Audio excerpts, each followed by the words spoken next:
Hola a todos, vamos a comenzar con este tema que tiene que ver con justamente los elementos de la situación educativa. Este, este capítulo que nosotros vamos a trabajar corresponde al autor Paulo Freire, ¿sí? un autor contemporáneo, y el libro es El grito manso. Dentro de los elementos de la situación educativa, por supuesto que tenemos que encontrar la presencia de un sujeto, ¿sí? Ese sujeto que educa y y además que educa, enseña, y por otro lado encontramos a los educandos, ¿sí? En la vinculación entre el sujeto que educa y el educando se encuentra la tarea de educar.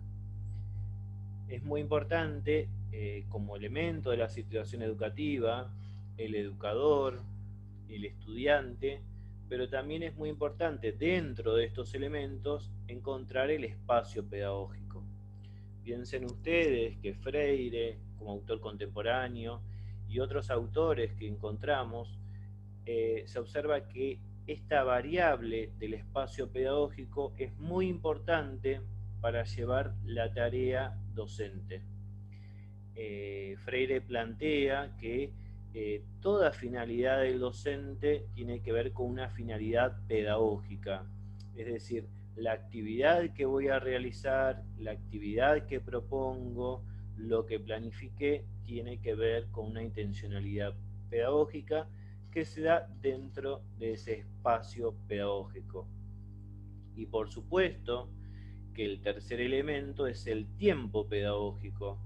Recordemos que toda nuestra vida está atravesada por un tiempo, y en el caso del ámbito escolar hablamos de un tiempo pedagógico, donde a través de las diferentes materias que van teniendo los alumnos o a través de las diferentes asignaturas o espacios curriculares, el tiempo se piensa de una forma u de otra forma, y además el tiempo es algo cronológico dentro de la escuela y es algo cíclico en relación, por ejemplo, a trimestres, por decirlo de alguna manera. Por supuesto que si nosotros nos preguntamos al servicio de quién está el tiempo o hacia qué, tenemos que pensar a la producción del saber, ¿sí? La producción del saber que es al cual va todo lo que tiene que ver con la intencionalidad pedagógica. Otro de los componentes son los contenidos curriculares, es decir, los contenidos curriculares que nosotros los encontramos en los diseños curriculares. En el caso del nivel primario es uno de los últimos diseños que tuvo modificaciones, y dentro de la pandemia a su vez volvió a tener modificaciones, no solamente este nivel sino todos los niveles, con lo que se llama priorización de contenidos, en los cuales esos objetos cognoscibles son los que tienen que llevar al docente a poder planificarlo y desarrollar justamente en los alumnos el ejercicio de la curiosidad. Pensemos entre todos que algo que es muy importante es desarrollar en los alumnos, motivarlos a que puedan aprender diferentes cuestiones a través de la experiencia, por ejemplo, ¿no? Si nosotros nos preguntamos a quiénes y qué cosas se tienen en cuenta en relación al tiempo de la escuela, tenemos que pensar que todo tiempo educativo es tiempo de pregunta, nos dice Freire, ¿no? Es tiempo de pregunta y además es tiempo de respuesta, pero también es un tiempo de disciplinar, de reglamentar la propia pregunta y la propia respuesta. ¿Qué nos está dando a entender acá? Si ustedes leyeron el capítulo 3 de Freire, habrán visto cómo Freire hablaba con otro adulto y de repente un niño le pregunta una determinada cuestión, y lo que hace él es direccionar esa pregunta y llevarlo a lo que realmente acontecía para ese momento. Por eso, otro de los elementos de la situación educativa tiene que ver con la direccionalidad. Y esa direccionalidad la da el docente. lo da el educador. Por eso, desde el punto de vista de Freire, podemos decir que el educador es un sujeto político, ¿sí? Es decir, la política entra en la educación, la política es inherente a la práctica educativa, y esto significa que el docente debe discernir, no está vinculado con una cuestión de partido político, sino que está vinculado con el discernimiento y con el posicionamiento que tengo que tomar como docente frente a este tema que tengo que dar como particular. Una de las cosas que se pregunta Freire es ¿qué sueño tengo para soñar, ¿no? Y en relación a eso revela dos características.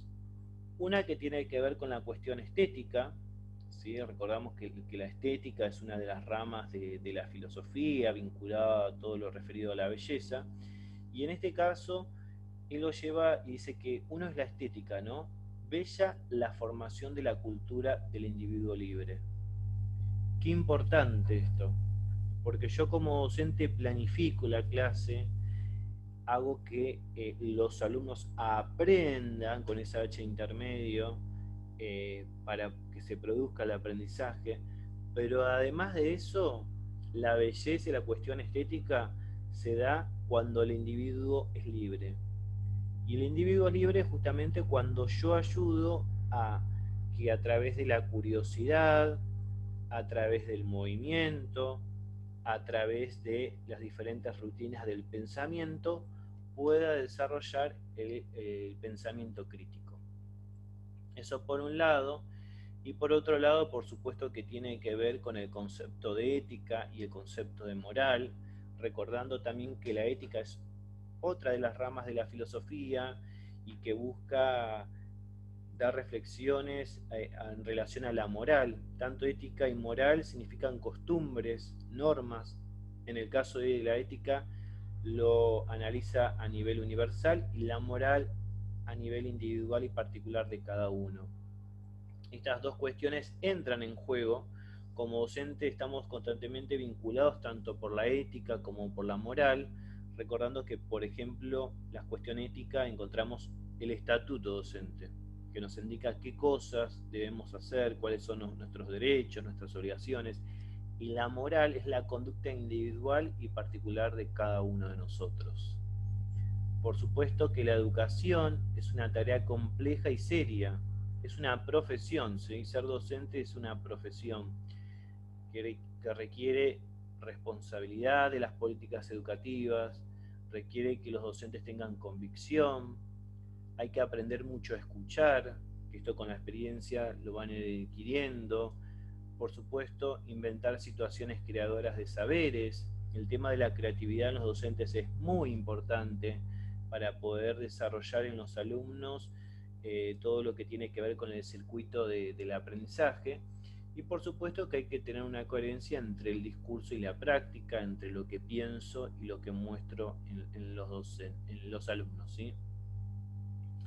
Como conclusión de este capítulo 3, podemos decir que profesores, profesoras, educadores y educadoras, alumnos y alumnas, nos tenemos que preocupar por la creación en nosotros y en nuestros lugares de trabajo de las cualidades que traen cada una de las personas y que traen cada una de las instituciones, es decir, tenemos que adecuarnos a esas instituciones en particular, acompañar a los alumnos en lo que tiene que ver con el aprendizaje y que puedan desarrollar y desplegar a lo máximo cada una de sus inteligencias.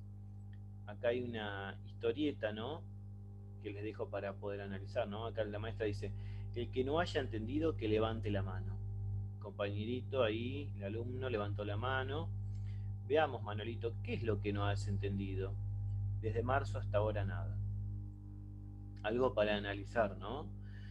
Porque decir desde marzo hasta ahora nada, supongamos que esto lo pasó en el mes de junio, algo estuvo pasando, ¿no? Quizás que esa pregunta tendría que haber sido constante, y desde marzo hasta ahora nada es algo muy amplio en el cual habría que repreguntar en la cuestión específica que se está trabajando en el momento, porque es muy amplio y no permite justamente desarrollar algo que es muy importante, que es el desarrollo de pensamiento crítico. Eso, y miren, de 1999, y nos sirve este año también. Y acá hay otra, ¿no? ¿Ves? Ponemos la semillita, la tapamos, la regamos un poquito, y dentro de unos días tenemos una hermosa planta. Desastre, ¿no? Desastre, ¿por qué? Porque este tema, este desarrollo de la curiosidad, el repreguntar, vemos acá como el adulto hizo absolutamente todo y el estudiante, en este caso, de una forma de espectador y quieto, no pudo realizar su propia sinapsis, por decirlo de alguna manera. Y esto es algo que cotidianamente sucede como docentes, ¿no? Uno de los principios pedagógicos es que no hay que evitar el descifrado y no hay que adelantar las respuestas. Es decir, tenemos que acompañar el propio proceso de enseñanza-aprendizaje de cada alumno y debemos acompañar justamente que cada alumno resuelva de manera individual, pero acompañado, es decir, debemos ser tutores de los alumnos para que estos elementos de la situación educativa hagan que se produzca el aprendizaje en los alumnos.